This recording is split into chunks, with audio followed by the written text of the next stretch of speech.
Hardcore Trekkies converge on Cowtown for Star Trek TNG Anniversary Reunion.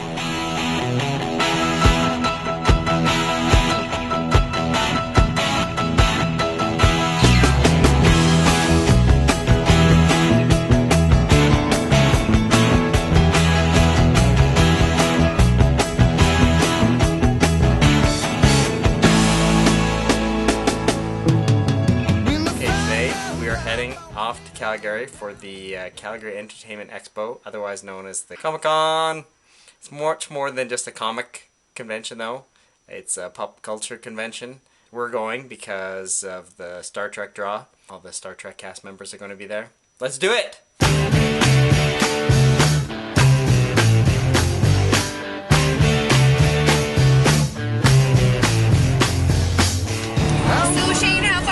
Say we are right now? About 30 minutes as the crow flies. What do we expect to do once we get there? We're gonna settle in, then hop on the bus and go line up outside the center or whatever it is with all the other nerds. I prefer the term geek. How many people are estimated to be at this event today? According to the paper, 35,000. What do you think the lineup for the bathroom is going to be like? Extensive. Extensive. No shoes, no scants, no service. How's your lunch? Awesome. And what are you eating? Italian meat, peppers, cucumber, celery. It's our 100-mile-an-hour picnic. First time. Are we going? Are we going? Are you ready to go? Yes, let's do this thing. Because I've been waiting for you to go. Are you recording this? Yes, the whole time. Are you ready to go? Yeah, let's go! Come on! Let's go! We Stop keep talking pooping. about going there, but we haven't gone yet. Okay, we're on our way. We have arrived at our aunt and uncle's place in Calgary, and we have pooped and we're ready to go. And we're gonna go catch a bus. Yeah. And an LRT. Bus and LRT, yep. You know, it'd be a lot easier if we could just transport.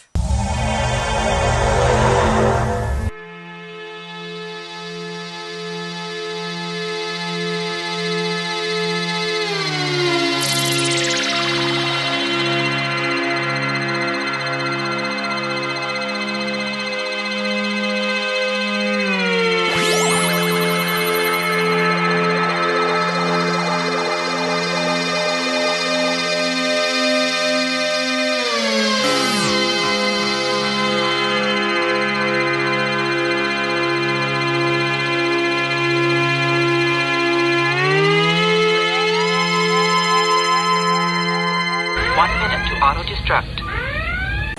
Yeah, we're in our second lineup of the day. Second lineup. This was much shorter than the first one. Are you ready for this? I'm so ready to go in there. We're gonna go in there. Yeah, and we're gonna Comic-Con our asses off. Okay, so that's behind those ladies is James Marsters. Right there.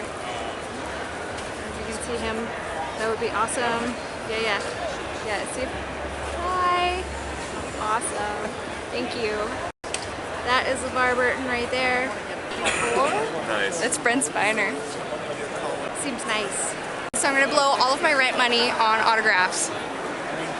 Right there. Michael Dorn. Right there. Woof. Woof. Eat any good books lately, Woof? Who is it? Jake the Snake. I'm texting Bob.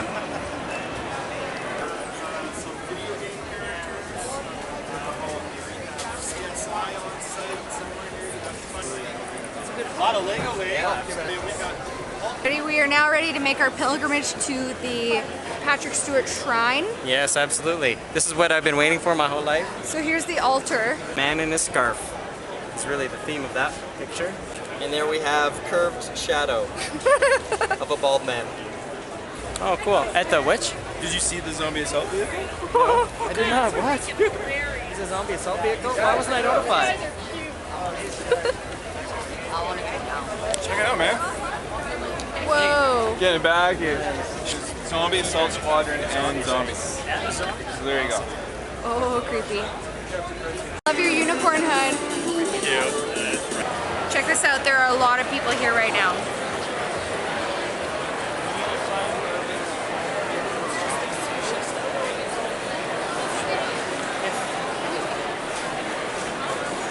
And I'm one of them. I'm starting to feel grumpy. I'm getting hungry. We're gonna find something to eat. But I met Max Brooks. Tell us about that. He was a good guy.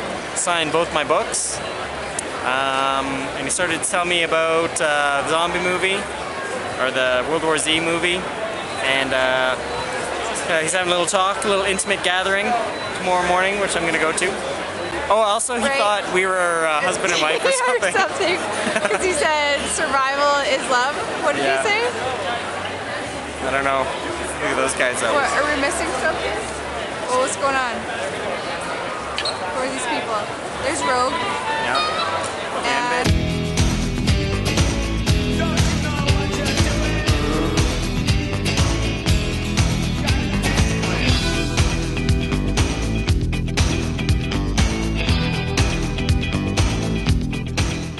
Calgary Comic and Entertainment Expo, Day 2, Saturday. We're just getting started. As you can see, we're dressed for the occasion. We've got a lot of things to do today, so let's get started. some guys were just checking me out. It has nothing to do with my scan. The scan. Oh, the first thing is Oh, right. Max Brooks is doing a World War Z panel discussion or something. About his movie. Yeah, about World War Z, the movie that's coming out here next year, I guess. That should be awesome. So yeah, so that should be pretty sweet. Uh-oh. And We trapped ourselves. we're trapped ourselves, so we'll get back to you when we get over this fence. It is a beautiful day today. This makes it okay to wear a scant in the city and to not be afraid of dying from exposure while waiting for the bus to come and pick us up. Jane Silent Bob. So, a huge crowd of people. A throng, you might call this a throng. Check it out. There's Wolverine. And that's somebody I don't know. That's Turtle. Oh. Is that Wario? Hi! Wario's great! So this is the lineup for Sir Patrick Stewart's autograph. There's a similar lineup for Stan Lee's autograph down by the other end. Okay, let's do a summary of Max Brooks. Hey, he just gave a talk. He talked a little bit about World War Z. World War Z, the upcoming movie, and then he took a bunch of questions from the audience. He had frantic energy, and he was super hilarious. He used the F word more than once. Yeah, he was super insightful too. People asked him about his research and stuff. Yeah. And you could tell that he had given just a ton of thought. He did a ton of research, obviously, but a ton of thought to all the different scenarios, and that's the thing that I really appreciate in that book. What I liked is that he's so obviously passionate about what he does, and he even talked about it's a labor of love, not about the money. Right. He's a passionate nerd. Yeah. And we're all thankful for that. Yeah. He's like the champion. He's like the champion for nerds. That's true. Zombie nerds, That's true. for sure. So what's going on? We're in this mess of human confusion. What are we waiting for? Try to get into Will Wheaton, Prince Minor, LeVar Burton. The engineering best BFFs? Yeah. The EBFFs. The EBFFs. BFFs. Nice. I woke up in bed next to Tim Horton as long as we're playing Canada the Canadians. I remember meeting Patrick on the lot the very first day I walked on. I didn't know who he was. I didn't know how long the show was going to go. I met Patrick. He says, I'm playing the captain. And I thought, oh, good, we're in this about a month. And then it's canceled. It takes him so But I was wrong, obviously, right?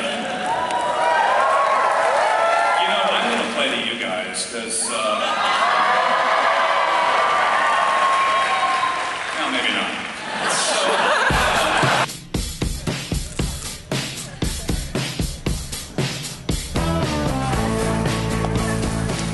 That is a squid hat. We just finished in with Will Wheaton, Brent Spiner, and LeVar Burton with their panel discussion. They offered many great insights, and they opened up, and they seemed like real people. With really the notable exception of Brent Spiner. He didn't open up. He seemed more like a stage presence up there, whereas the other two guys are just two guys, right? I don't know how to feel about that. Yeah, at first they all got on and they were all, you know, jabbing at each other and being sarcastic and making jokes, which was funny and kept us entertained. But it seemed as the time went on that LeVar and Will really seemed to open up and show us their hearts, but not so much Spiner. But yeah, I was just disappointed because he's my favorite and I think he's a great actor, but he seemed to be acting up there as well.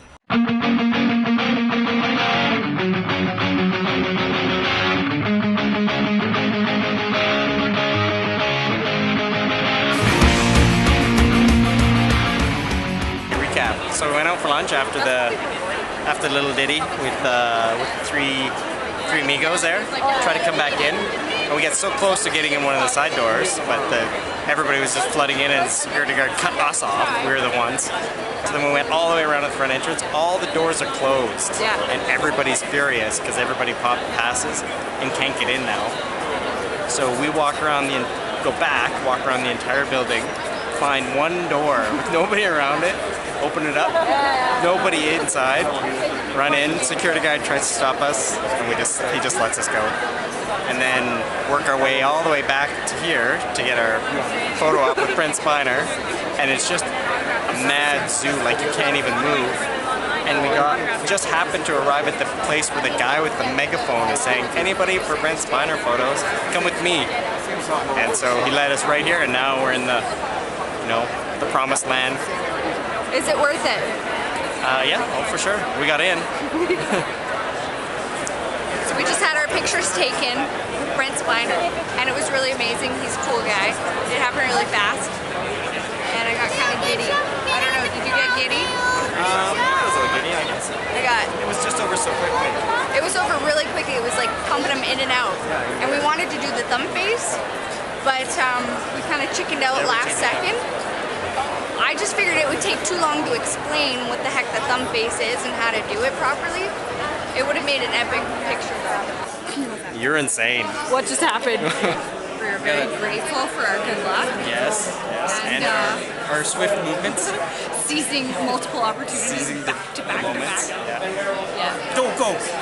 And I went. It took us like half an hour to get in line for Brent Spiner and have our picture taken and get out of there. And then we show up to an event that we thought we were going to miss like half an hour early. We're stuck in some random line that doesn't even work, and yet somehow we managed to get front row seats. So I hope we're close enough to get spit on. Yeah, me too. Calgary Comic Expo, hour 46. These are our vlogs. We just watched Herald of Galactus with Mark Meir and Chris Craddock, two Edmonton comedians, do like 45 minutes of insanely funny improv. I can't believe they just went non-stop for 45 minutes. They were so smooth and fluid that when they did mess up just ever so slightly or had to transition, I was like, what? What's going on? And I had to remind myself, yeah, this is all improv. Naturally, it's fantastic, and everybody was rolling in the aisles. Now we're just waiting for Thwomp, whatever that is. Something about video games, so we lined up way early. So my hope is that in this Thwomp event that I'll be able to find somebody to play Tetris Attack with that is as good or better than me. I'm hoping just as good so I can still beat them because I don't like to lose. So we'll see how it goes. And we'll continue to update you as events progress. Thank you.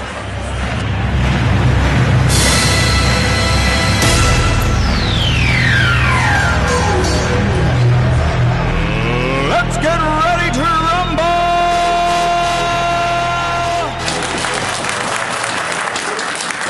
What happened? I've been shamed.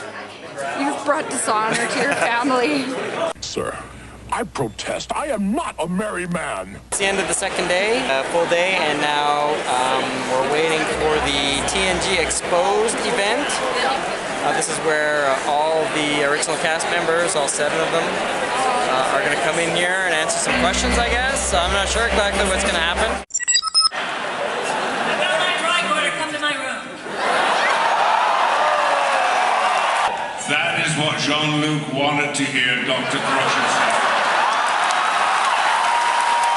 Everything that has happened to me and that I have achieved in the last 15, 17 years has been radically affected by the 7 years and the 4 movies that we were doing Next Generation.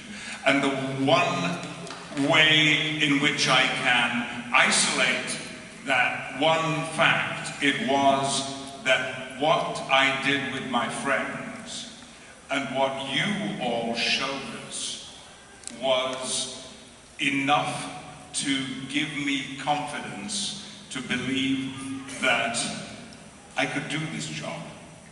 Because until I went into TNG, I seriously doubted that I could. And so I look back daily and I'm grateful for the opportunity that I had to turn my career and my work and my life around.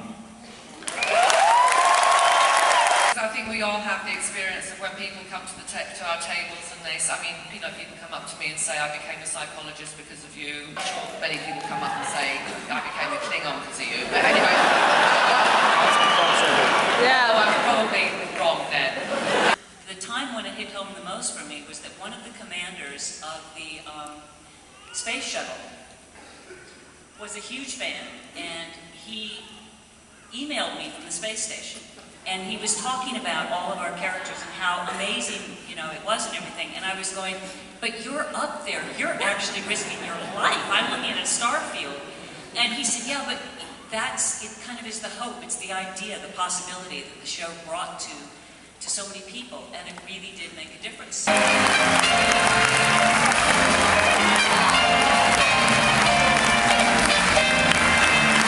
Alright, it's the end of day 2 of the Calgary Comic Con. It's Saturday about 10 p.m. We just got out of the Star Trek TNG, which was just fantastic. It was amazing. It was just amazing to see this team of actors. I know what that feels like, not to that same extent, so I can just imagine the fun that they have. They had all these tender moments between them and with the audience, and they shared like kind of what I expected. Like, we got a glimpse of behind the scenes that you're not going to get anywhere else. Fantastic. It's everything I think we could have expected and more.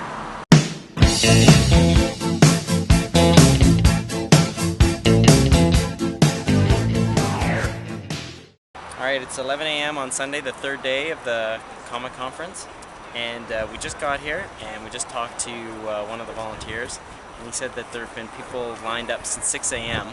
Presumably these are people that couldn't get in yesterday, just to buy tickets for today, or pass for today or something.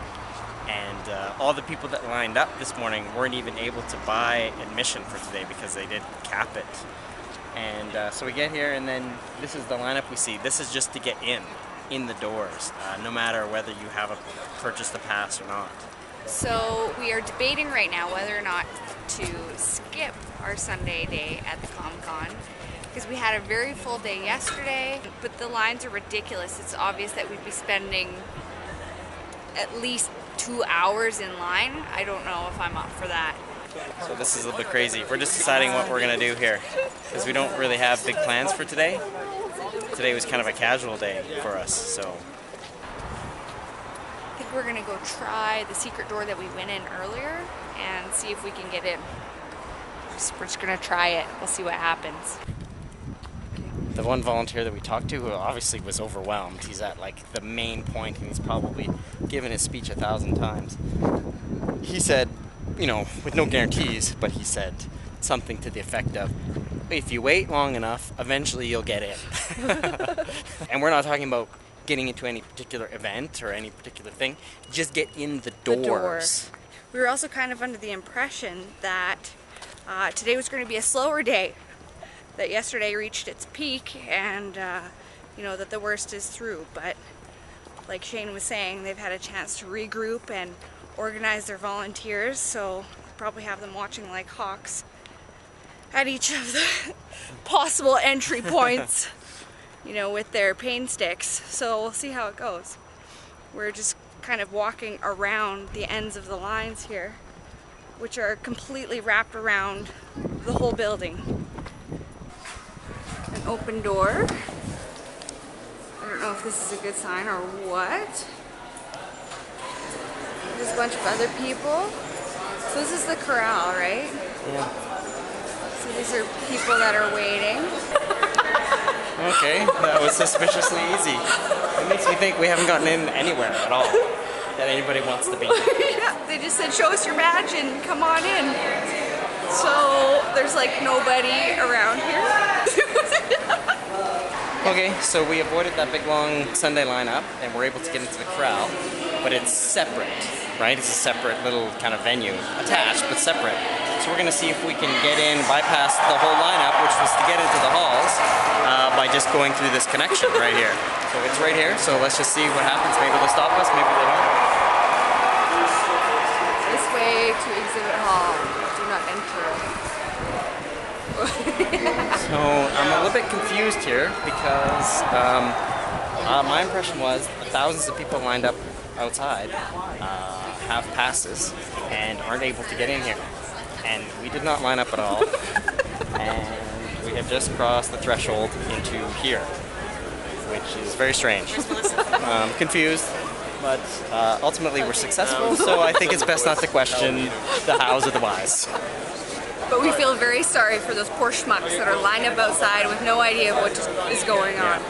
We're waiting in the, I wouldn't really call it a lineup, it's more of mass of humanity waiting to get into the corral. And as you can see, this is not the safest place to be.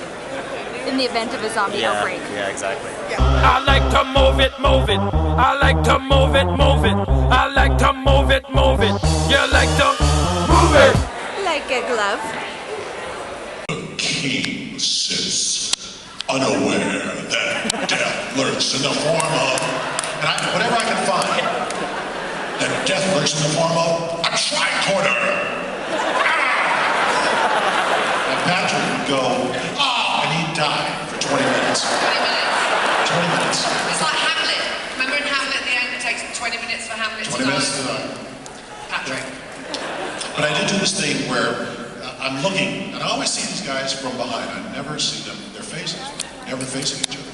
And every time I look around, there'd be Johnny, beautiful head of hair, Marina, gorgeous hair, and Patrick, there's this ball thing. And I do this bit. He wasn't looking, and I go,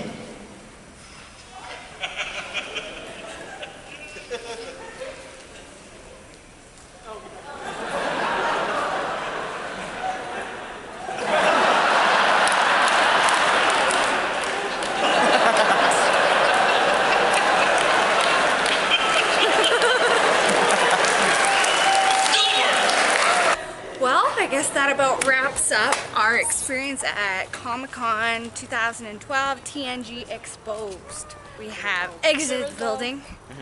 Then we came out, we didn't really see anybody lurking, so maybe everybody got in, no problem. Maybe they didn't have to wait. Anymore, so. There's no lineups anymore.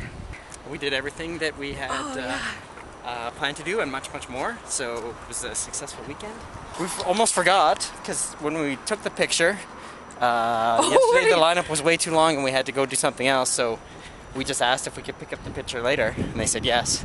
And then today we forgot about it until the last minute, and we thought, oh, we're gonna have to stick around for an hour and line up.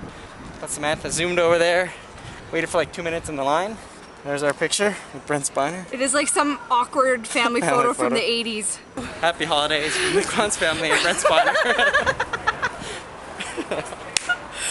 We are so cool. Classic. So I guess that about sums up our adventure. I really think, you know, it's been said before, or will be said again, Geek Fest. I'm perfectly fine. It was an epic adventure of brother and sister. Well summed up in one fighting word. for their lives. Fighting for their very dignity. Among a multitude of geeks in a far off land, they came off successful, liberated, and prosperous. Yeah, we really did.